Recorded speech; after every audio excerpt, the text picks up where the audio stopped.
Kurang ajar.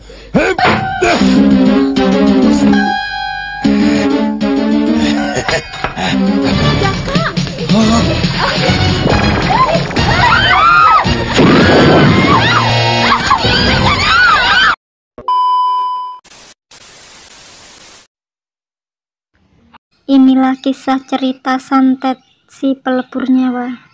Di sini kita diperlihatkan seorang Bisman dan para wanita-wanita dan bodyguardnya.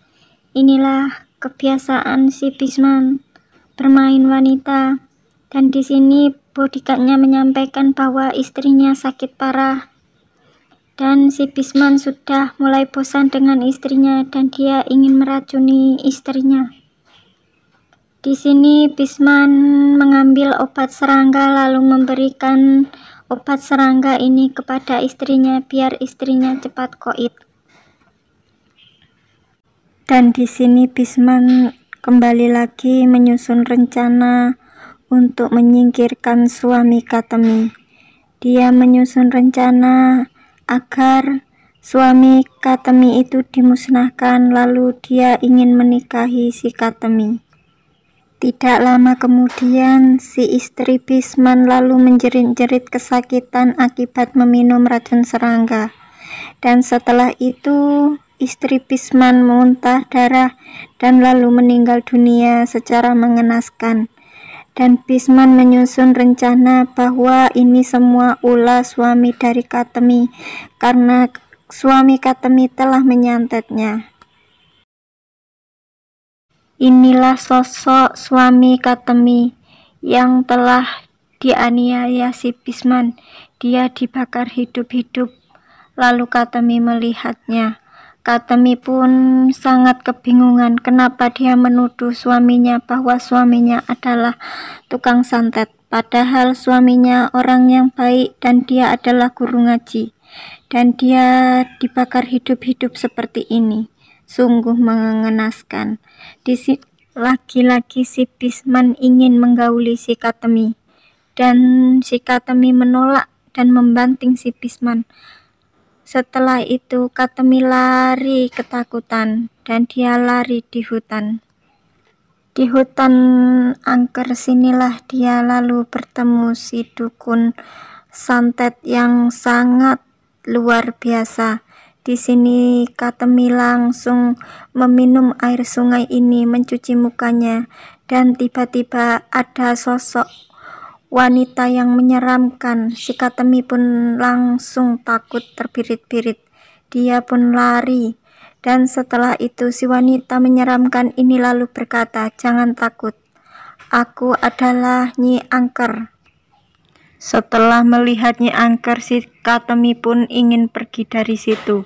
Tapi Nyi Angker telah menyantetnya, membuat kakinya keluar belut dan kakinya membusuk. Setelah itu dia menyembuhkan kaki Katemi.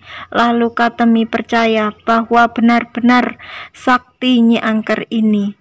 Setelah itu Nyi Angker memberikan ilmu santetnya kepada Katemi, dan di sini Katemi pun langsung berpikir bahwa ia ingin membalaskan dendam suaminya yang telah dibakar Bisman hidup-hidup. Dan setelah itu Katemi berpikir bahwa ini saatnya dia membalaskan dendamnya. Di sini pun Nyi Angker menawari 3 syarat, yaitu mengambil ari-ari bayi yang baru lahir dan lalu memakannya mentah-mentah.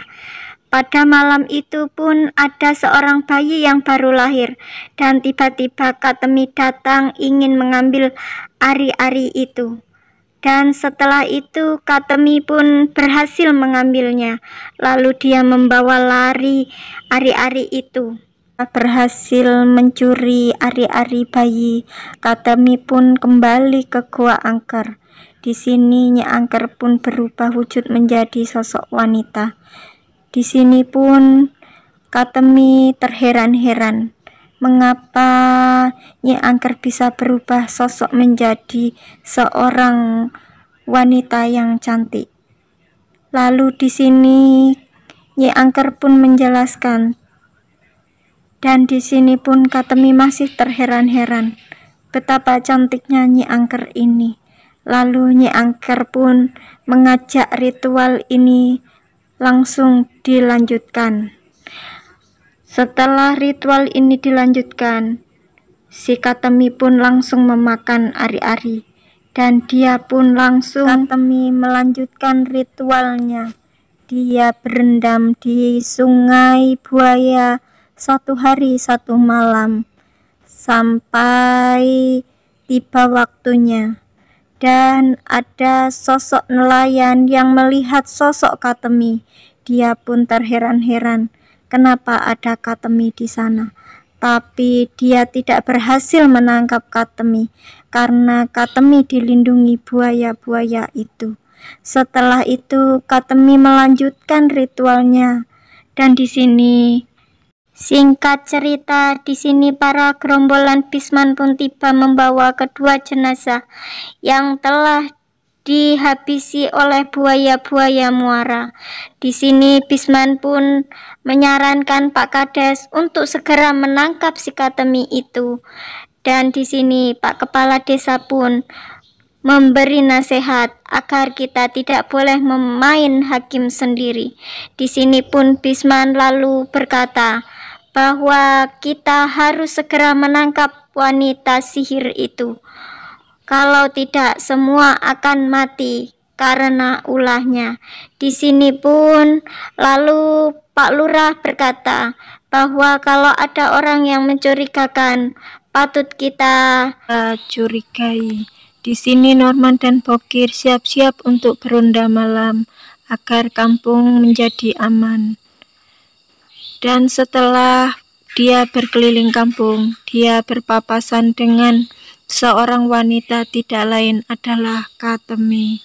Setelah itu Dorman dan Bokir kebingungan melihat sosok wanita yang sedang berkeliling kampung tidak berpakaian sama sekali.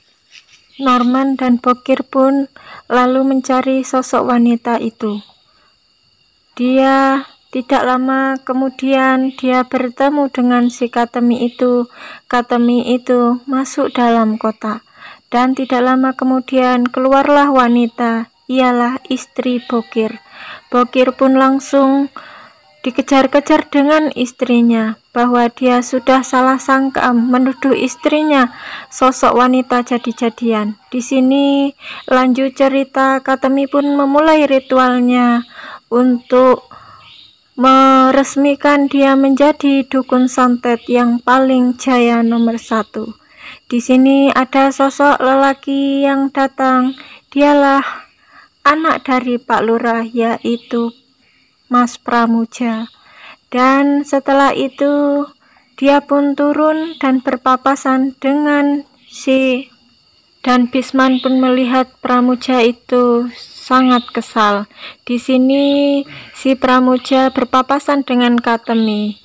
Lalu Katemi pun lalu pergi. Di sini Pisman pun menyusun rencana jahatnya, ingin menghabisi Pak Lurah agar si Pisman bisa menguasai kampung ini, dan dia membuka kemaksiatan ini tidak ada yang mengganggu. Dia ingin hidup bersenang-senang.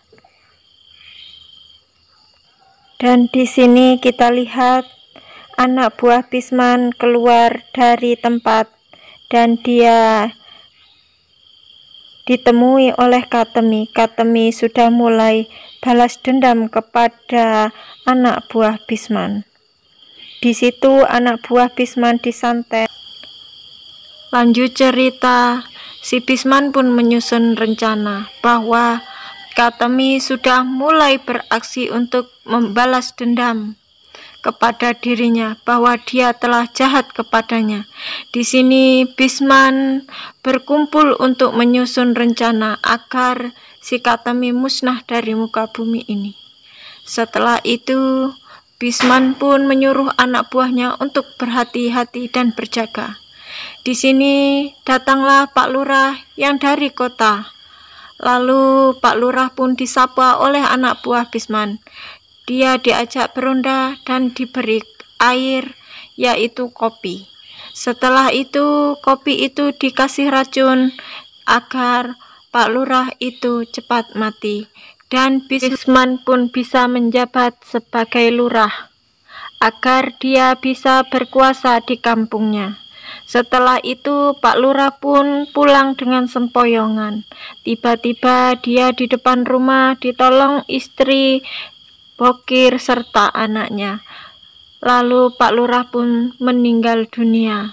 Setelah itu anak buah Pisman pun menyampaikan bahwa dia berhasil membunuh Pak Lurah. Dan setelah itu Katemi pun datang untuk menghabisi anak buah Pisman yang telah meracuni Pak Lurah. Setelah itu semua yang ada di situ pada bingung semua. Kenapa bisa mati mengenaskan?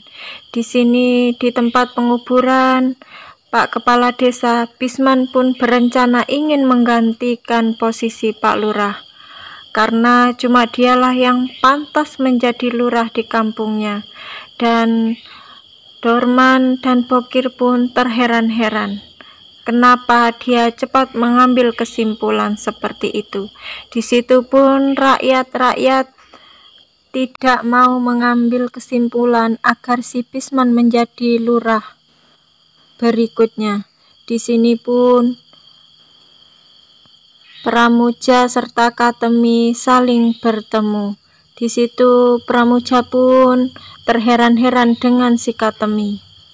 Sehingga di sini rombongan anak buah Pisman dan warga pun dihasut oleh Pisman agar dia memburu Katemi supaya Katemi tidak meresahkan warga. Di sini semua warga pun ingin menghancurkan tempat tinggal Katemi, dan Pramuja pun dengan sigap menolong Katemi. Setelah itu Katemi pun mau dibawa ke rumah si Pak Lurah Pisman. Di sana Katemi pun diajak tidur bersama, tapi Katemi pun menolak, dia tidak mau.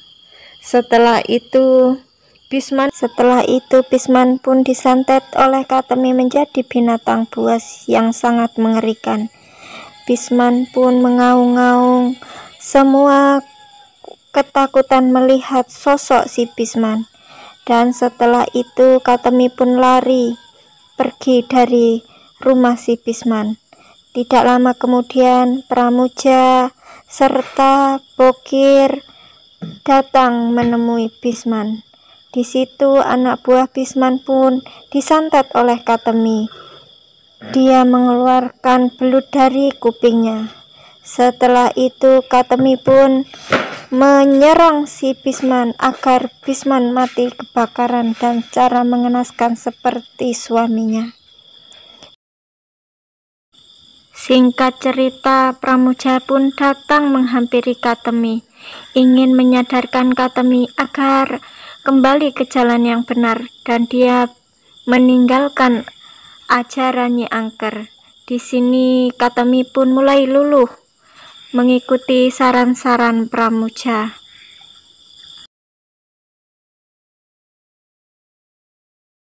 Melihat Katemi mulai sadar, Nyi Angker pun tidak terima bahwa Pramuja bisa menyadarkan Katemi. Setelah itu Nyi Angker pun murka. Dia ingin membinasakan Pramuja dan Katemi.